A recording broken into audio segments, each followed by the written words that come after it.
So just a quick lesson today on two topics, density and Venn diagrams on page 16, since a lot of you guys are on the geography trip. So we'll just do a short lesson today.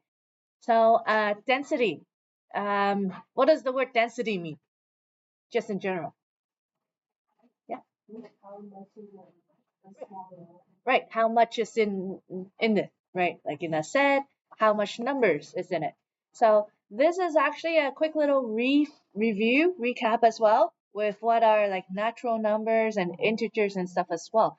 So what are natural numbers again? Remember on the very first day of class, what do we say natural numbers are? Daniel? Natural numbers. Okay. Priyash, what about you? What are natural numbers?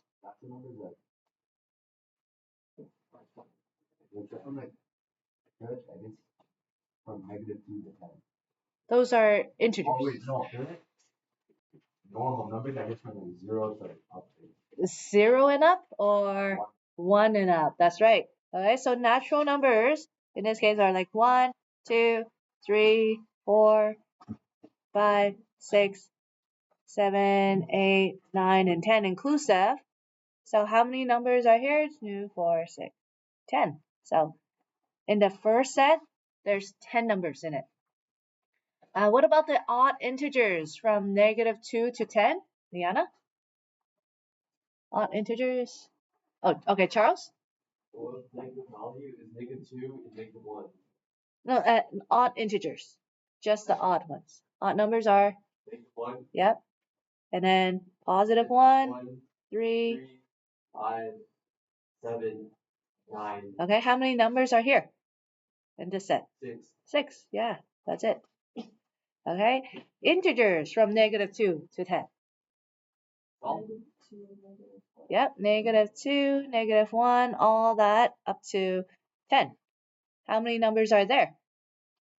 From -2 to 10? 12, yeah. Good job. And then lastly, this set right here, 2.51, 2.52, 2.53. So 1, 2, 3, 4, 5, 6, 7. There's 7 numbers. So if I want to list them from the most dense to the least dense, it's just the most numbers in the set to the least numbers in the set. So that means it's going to be C, A, D, and then B. Because there's 12 numbers in the set, 10 numbers in a set, 7, and then 6. Okay, so nice and easy. It's just counting how many numbers are in a set and then listing them. Some questions ask you to list from most dense to least dense. Some questions ask you to list from least dense to the most dense. All right, just like that. Priyash, we said natural numbers are 1 and up. What is the other one called where it's 0 and up? No, integers is the one with the negatives. So from 0 and up. Sorry? Real numbers is actually everything, all the decimals. Anyone remember from day 1 of our class? Whole numbers, right? So natural numbers are 1 and up. Whole numbers are 0 and up. And then integers are negative numbers and up. And then real numbers are everything. Okay, so all decimals and everything. Right, so just thought to give you guys a quick little recap of what we learned like a few months ago. Right, so you should be able to do these on your own afterwards. Let's move on to page 17, Venn diagrams. Right, Venn diagrams. Okay, some of you had drawn these before in elementary school, so let's do a quick little recap. If you didn't, it's okay. We'll go over it together right now. So let's say you're given this set right here from numbers 1 to 16. Set A is going to be multiples of 3.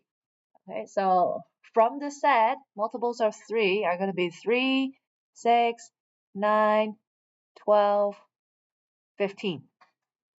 Okay, what about the multiples of 5? What would set B be? Michelle? 5, 10, 15. Yep, that's it. Okay, so in this Venn diagram, I have a A circle, I have a B circle. In the middle, it means the numbers that are in both sets.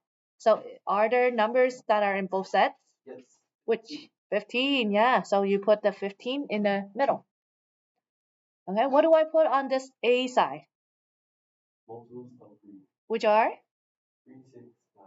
3, 6, 9, and 12. I don't put the 15 anymore because I already have it in the middle. Okay, and then Michelle, what do I put in the B circle? 5 and 10. Good. Okay, I'm done this question. Am I?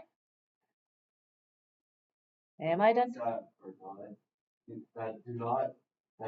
not true for A and B outside. Exactly, right. So my set is all these numbers right here. So everything else, I still have to put on the outside.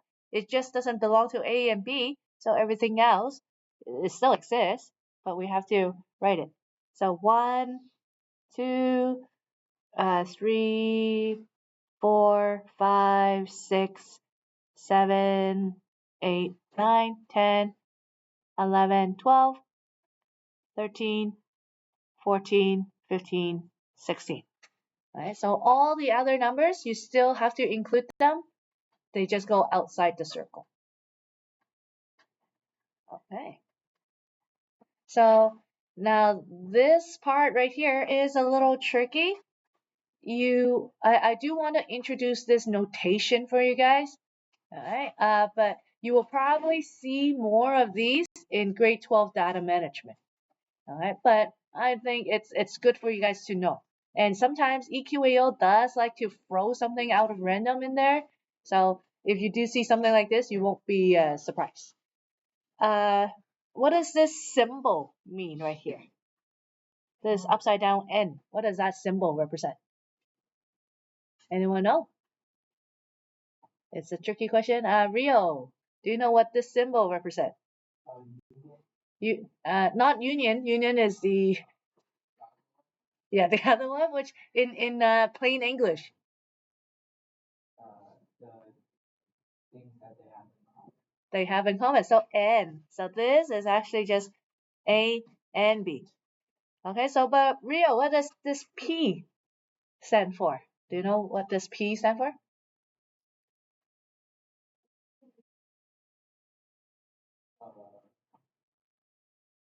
So in grade 12 data management, what do you think the letter P would represent? In data management, it's all about calculating this. Huh?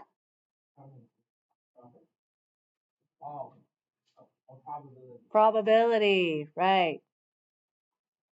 Okay, so you are trying to figure out the probability of A and B.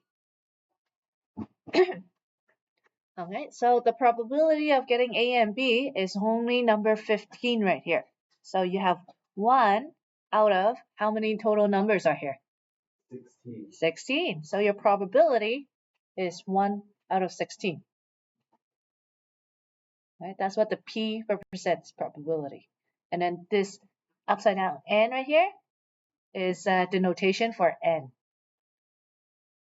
Okay. So let's try number 2 right here. This time I give you the Venn diagram. Okay. Write down the numbers that are in set D. So in sets, to write a set, we use this squiggly bracket to show a set. Okay. What is in D? 6. Just 6? Yes. 6, 5, 9. Right. Okay. And we usually put them in order. So 5, 6, and 9. So this, I know it is common, but it's still part of D. So as long as it's part of D, we have to list it. It's a tricky question. All right, so this one, this symbol right here, this is the union. All right, so if this one means and, what do you think this one means? Charles? This one is a upside down and. This one is a upside down. Well, not upside down. It's a U. So an N and a U. So if this one means and, what do you think this one means? Charles? In union or marriage, I guess like both of their assets become like shared. So It's C and D. Well, if it's C and D, I would use this symbol, this upside down, this N right here. Not. I mean, it's the entire. Sorry? It's like the entire. Uh, Close. We're actually gonna. That's actually part C. Okay, so Rio, what do you think union means then? Yeah, what does union mean? All right, so this means and. So this means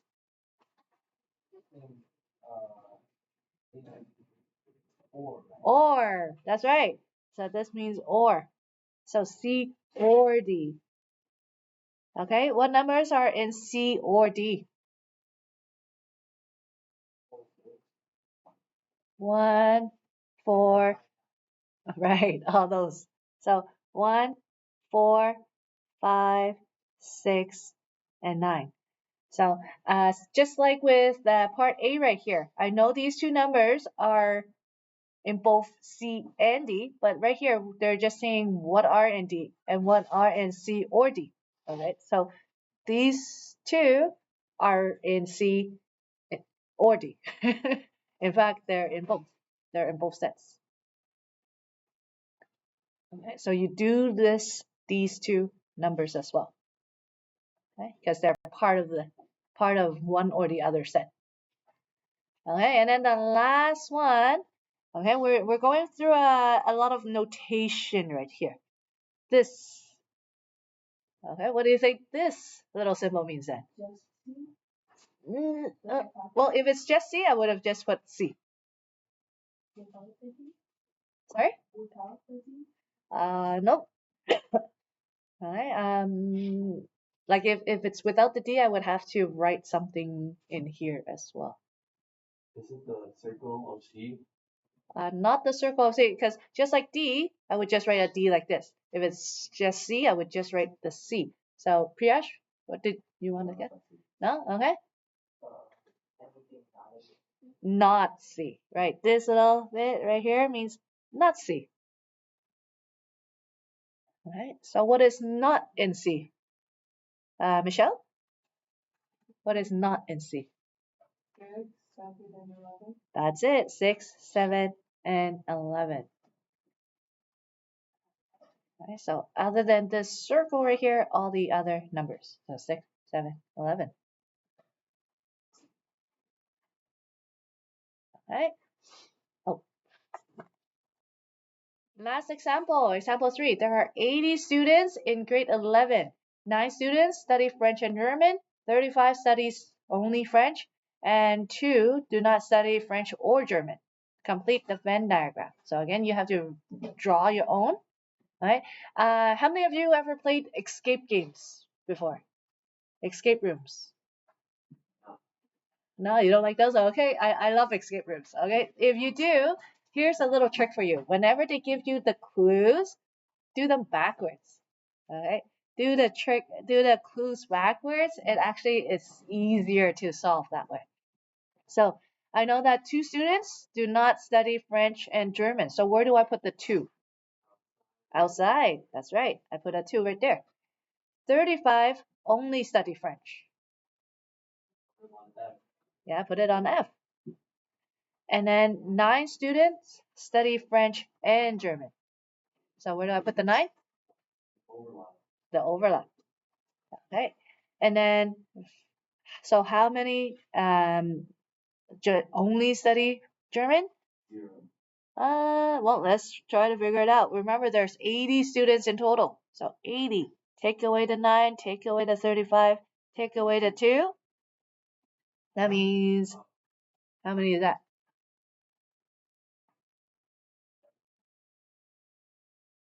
Okay.